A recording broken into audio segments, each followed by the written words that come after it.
Hello दोस्तों, स्वागत है आपका एक नई क्लास में। आज हमारा होने वाला है डे 3।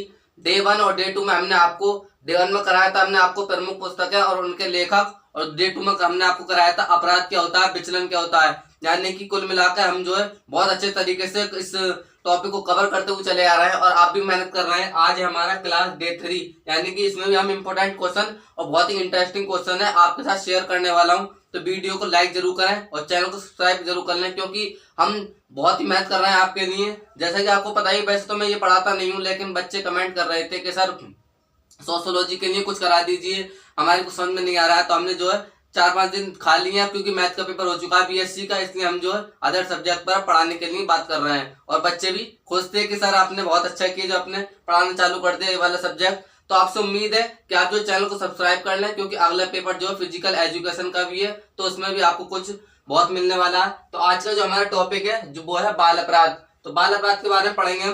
पहले तो समझ लीजिए बाल अपराध होता क्या है। बाल अपराध वे अपराध होता है जो हम बचपन की उम्र में करते हैं, यानी कि 7 से 18 वर्ष की उम्र में जो हम अपराध करते हैं वो क्या कहलाता है, हमारा बाल अपराध कहलाता है। जैसे किसी बचपन में मतलब किसी का मतलब साथ मर्डर कर देना, एक तौर पर मान लीजिए, मतलब गुस्से में या कैसे भी करके बचपन में आदमी गुस्से में हो जाता है या कैसे कर देता, क्यों होता है, क्योंकि उसके साथ जो बचपना होता है। ठीक है, तो इसमें क्या है, बाल अपराध, तो बालक जो अपराध करता है। तो इसी के साथ हम क्वेश्चन लेकर आए हैं आज। बहुत ही इंटरेस्टिंग क्वेश्चन है, बहुत ही मजेदार क्वेश्चन है। आप पढ़ेंगे, आप या तो इसे 1 to 1 कॉपी में लिखिए तो और मजा आएगा, या फिर इस वीडियो को 2-3 बार देख लेंगे तो आपका पक्का रिवाइज हो जाएगा। और मैं उम्मीद करता हूं कि आपका पेपर बहुत अच्छा चला जाएगा। तो पहला क्वेश्चन क्या है कि बाल अपराध का जो गिरोह सिद्धांत था वो किसने प्रतिपादित किया। तो वो किसने किया था, बेकर ने किया था। जो बाल अपराध का गिरोह सिद्धांत है वो किसने किया, बेकर ने किया। यदि इन क्वेश्चनों को आप 2-3 बार पढ़ लेंगे ना तो आपके दिमाग में बैठ जाएगा क्या क्या है। ठीक है, अगला क्वेश्चन है पोस्टल स्कूल किसके सुधार के लिए है। पोस्टल स्कूल जो होते हैं वो किसके सुधार के लिए होते हैं, वो होते हैं किशोर अपराधियों के लिए। ये जो अपराधी होते हैं किशोर वाले, इनके लिए जो जेल होती है वो हमारे लिए जो जेल हम देखते हैं उस जेलों में इन्हें नहीं बंद किया जाता है। इन्हें काय में बंद किया जाता है, पोस्टल स्कूल में लेकर जाया जाता है। इन्हें बताया जाता है, इन्हें सिखाया जाता है, वहां पर क्या कराया जाता है, इन्हें स्कूल में रखा जाता है जिसका नाम है पोस्टल स्कूल। तो किन्हें रखा जाता है, किशोर अपराधियों को। तीसरा है बाल अपराधी किस न्यायालय में पेश किए जाते हैं। जो बाल अपराधी हैं वो किस न्यायालय में पेश किए जाते हैं, किशोर न्यायालय में। कौन से में, किशोर न्यायालय में। ठीक है, फिर है अगला, भारत में बालकों की बाल अपराधी होने की जो आयु है वो क्या है। जो बालक अपराध करते हैं जिस उम्र में करते हैं तो वो अपराध की जो आयु है वो क्या है, 18 वर्ष से कम। ये दिख रहा है 18 वर्ष से कम। तो 18 वर्ष से कम पर बालक जो है अपराधी माना जाता है, बाल अपराधी। फिर है किशोर। अच्छा, यदि इस क्वेश्चन को एक घुमाकर और कर दे, कह दे कि बाल अपराधी होने की जो आयु सीमा है वो कितनी होती है, तो आयु सीमा याद रखना वो होती है 7 से 18 के बीच में, 7 से 18 वर्ष के बीच में। ठीक है, आ सकता है घुमा के क्वेश्चन, अगर ऐसा आया तो ऐसे, वरना तो ऐसा ही आएगा 7 से 18 वर्ष के बीच में। फिर है किशोर न्याय अधिनियम कब पारित हुआ था। जो किशोर न्याय हुआ था, जो किशोरों का न्याय होता है, वो अधिनियम कब पारित हुआ था, वो हुआ था 1986 में। सने इस बार बहुत आने वाली है, सनों को तो आप याद ही करें, क्योंकि सनों में बहुत कंफ्यूज होता है दिमाग, और कुछ क्वेश्चनों की सने तो एक जैसी होती हैं, इसलिए बहुत ही ध्यान से क्वेश्चनों करें। और वैसे ही मैं तो ये इंपॉर्टेंट क्वेश्चन लाया हूँ, आप सही करके अध्ययन की तैयारी करते हैं तो आपका पेपर अच्छा जाने वाला है इस बार। फिर है भारत में सर्वप्रथम बोस्टल स्कूल कब खोला गया। ये कौन सा था, पोस्टल, और ये कहता था बोस्टल। तो बोस्टल स्कूल कब खोला गया था, वो खोला गया था 1962 ईस्वी में। ठीक है, फिर अगला, परिवार से संबंधित कौन सी दशा बाल अपराध का कारण बन जाती है। जो बालक अपराध कर देते हैं वो कब बन जाती है दशा, तो कब बनती है, जब वो परिवार टूट जाता है, जब पति पत्नी और बच्चों की मतलब परिवार में कहते हैं ना कि अपनी अपनी चलने लगी, पति अलग हो जाता है, पत्नी अलग हो जाती है, तो क्या हो जाता है, परिवार टूट जाता है। और परिवार टूटने के बाद बालक क्या कर देता है, अपराध कर देता है, क्योंकि उसे ये बात पसंद नहीं होती। ठीक है, बहुत इंटरेस्टिंग क्वेश्चन है। करते हैं अपना अगला क्वेश्चन। अब अगला क्वेश्चन है हमारा, अगला क्वेश्चन देखिए, इनमें से कौन बाल अपराध को रोकने में महत्वपूर्ण भूमिका निभाता है। कौन है जो बाल अपराध को रोकने में महत्वपूर्ण भूमिका निभाता है, परिवार है, परिवार है, स्कूल, शिक्षक, उपयुक्त सभी। तो हमारा ऑप्शन क्या हो जाएगा, उपयुक्त सभी। शिक्षक भी बताएगा कि बाल अपराध मत कीजिए, स्कूल भी और परिवार भी, तो हमारा आंसर क्या हो जाएगा, ऑप्शन डी, उपयुक्त सभी, ऑल ऑफ दीज। इनमें से कौन बाल अपराध के समाज शास्त्रीय सिद्धांत से संबंधित नहीं है। कौन है जो बाल अपराध के समाज शास्त्रीय सिद्धांत से संबंधित नहीं है, तो हमारा ऑप्शन हो जाएगा हमारा इसमें ऑप्शन होगा हमारा, इसका आप मुझे कमेंट बॉक्स में जवाब देना। ये आपके लिए होमवर्क है, घर के लिए। थोड़ा सा मुझे इसमें कंफ्यूज हो रहा है, डाउट हो रहा है, मुझे थोड़ा सा आंसर थोड़ा पता नहीं चल पा रहा है, तो आप मुझे इसमें डाउट हो रहा है, आप मुझे कल इसका या कमेंट बॉक्स में इसका जवाब जरूर देना। कमेंट बॉक्स में आप गूगल कर लेना, किसी चीज पर देखकर मुझे इसका जवाब देना कमेंट बॉक्स में कौन सा है। ये होमवर्क है आपके लिए, ठीक है। अगला देखते हैं, किसका मत है कि बाल अपराध का सबसे महत्वपूर्ण कारण अपराधी क्षेत्र है। किसने कहा कि जो बाल अपराध करता है, बालक अपराध करता है, तो वो उसकी जो जिम्मेदारी है, यानी जो अपराध करने का कारण बन जाता है, वो क्या बन जाता है, तो वो अपराधी क्षेत्र है। तो उसने किसने कहा, तो शो और मैके ने कहा कि बाल अपराध यानी बालक जो अपराध करता है वो जब करता है जब वहां का माहौल अपराध जैसा होता है, जहाँ की बस्ती जैसी होती है, अपराधी क्षेत्र होता है, ठीक है। अब अगला क्वेश्चन, टप्पन के अनुसार बाल अपराधी कितने प्रकार के होते हैं। टप्पन ने क्या बताया, जो बाल अपराधी होते हैं वो 5 प्रकार के होते हैं। कितने प्रकार के होते हैं, 5 प्रकार के होते हैं। इंपोर्टेंट क्वेश्चन है, आ सकता है कि बाल अपराध कितने प्रकार के होते हैं, ठीक है। अब है, बोस्टल संस्था किस आयु के अपराधियों के लिए है। तो बोस्टल संस्था हमारी 16 से 21 वर्ष की आयु के लिए। जो 16 से 21 वर्ष के लोग अपराध करते हैं उसमें काय में जाते हैं, वो बोस्टल संस्था के अनुसार उसमें जाते हैं। किसने कहा कि अपराध बुरी या गलत संगति का परिणाम है। तो किसने कहा, ये सदरलैंड ने कहा। सदरलैंड ने कहा अपराध जैसी संगति में बैठोगे, जैसे माहौल में बैठोगे, वैसे ही अपराध के तुम कारण बन जाओगे। तो उन्होंने कहा अपराध बुरी या गलत संगति का परिणाम है, तो किसने कहा, सदरलैंड ने। तो ये थे हमारे बाल अपराध के कुछ क्वेश्चन। अब आपके मन में एक सवाल आ रहा होगा, सर आप इतने क्वेश्चन कम करा रहे हैं। कम नहीं है, जो सोशियोलॉजी का पेपर बनता है इसमें आप दिनेश, वैसे तो हमारे यहाँ दिनेश काम कर जाता है, क्योंकि दिनेश मॉडल पेपर जो होता है, या प्रतिभा, जो भी आप प्रतिभा या दिनेश का मॉडल यूज करते हो, उसमें देखना आपके टॉपिक बहुत हैं। तो हर टॉपिक में ऐसा तो है नहीं कि इसी टॉपिक में बाल अपराध में से 20 क्वेश्चन दे देगा। टॉपिक बहुत है, हर टॉपिक में से 3 या 2 क्वेश्चन बनते हैं हर साल। पिछले साल का क्वेश्चन पेपर देखना, बहुत अच्छा क्वेश्चन पेपर था। हालांकि मैंने उस पर यूट्यूब पे वीडियो नहीं डाली थी, लेकिन ऑफलाइन में पढ़ाया था वो, तो अच्छा पेपर गया था। तो आप इस बात से बेफिक्र रहें कि इतने कम क्वेश्चन है, इसी में से अगर आप तैयारी करते हैं तो आपका पेपर बहुत अच्छा जाता है। अब करते हैं हम अपना अगला जो नेक्स्ट टॉपिक है, फिर इसके बाद हम अपनी वीडियो समाप्त कर देंगे। फिर अपना श्वेत बसंत अपराध, व्हाइट कॉलर क्राइम, उसके बारे में देखते हैं हम, ठीक है, करते हैं हम। अब अगला टॉपिक है हमारा, अगला टॉपिक है श्वेत बसंत अपराध।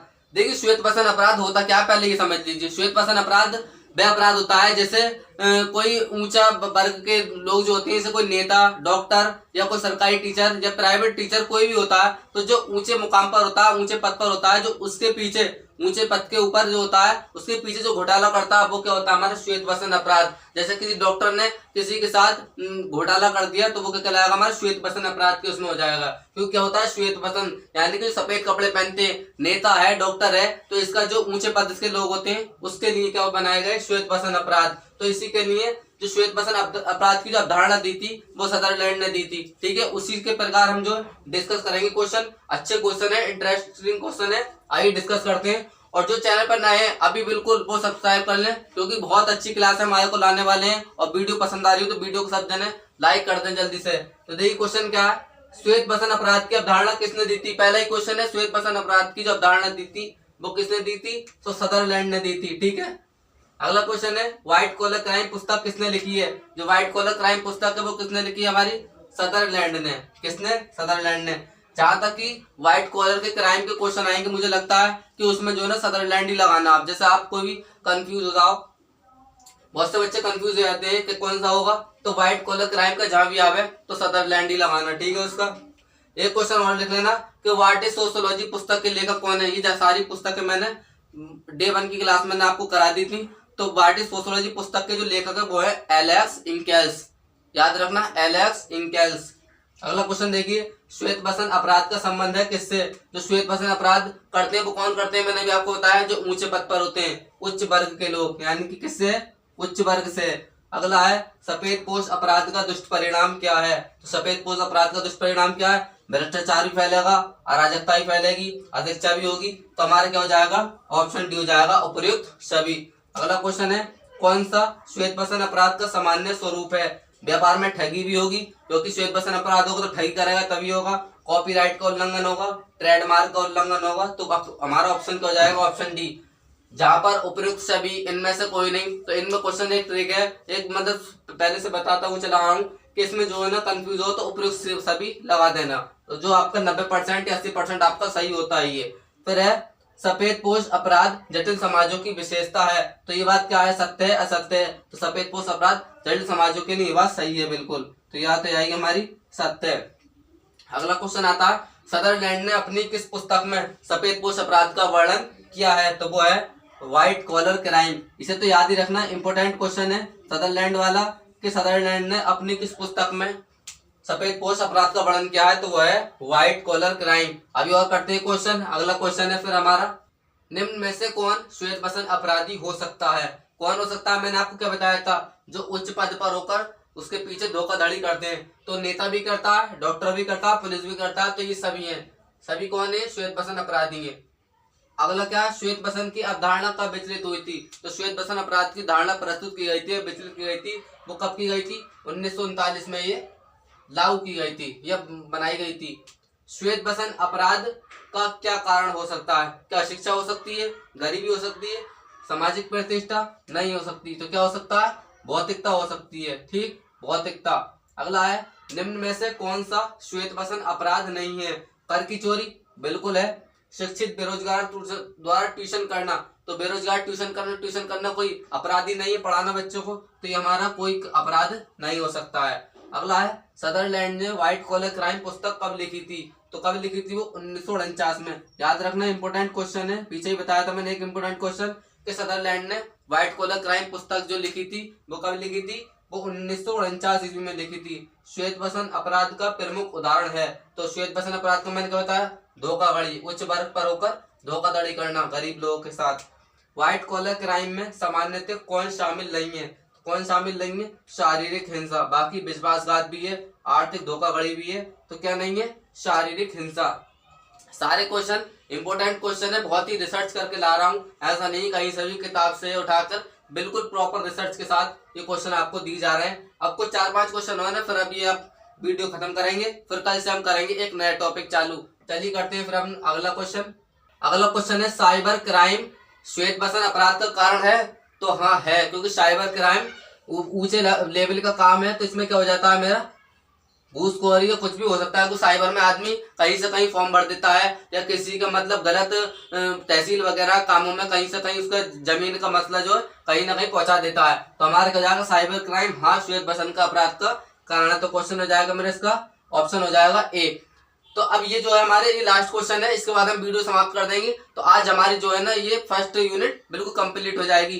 तो आप जब इस वीडियो से निपट जाए, तो जितनी मैंने वीडियो करा दी है आप या तो उसे कॉपी पर लिखें, या आप इस 3-4 बार वीडियो देख लेंगे, तो आपका जो अच्छा रिवाइज हो जाएगा और आपके दिमाग में बैठ जाएगी। अगला है कौटिल्य की पुस्तक अर्थशास्त्र में कितने प्रकार के दंडों का प्रावधान है, कौटिल्य ने कितने प्रकार के दंडों का प्रावधान बताया, तो 12 प्रकार के दंडों का प्रावधान इन्होंने बताया था। अगला है निम्न में से कौन सा श्वेत बसंत अपराध है, तो मैंने आपको बताया जालसाजी, घूसखोरी, धोखाधड़ी, तो सब में कहा जाएगा, इसमें सभी हो जाएगा हमारा, ठीक है। इतनी बात तो आपको पता होनी चाहिए कि श्वेत बसंत अपराध में घूसखोरी, वैसे भी आपको पता होना चाहिए रिश्वत लेना सब गलत ही है, लेकिन आज के जमाने में क्या चल रहा है, भ्रष्टाचार इतना फैला हुआ है, पूरा सिस्टम ही भ्रष्ट है।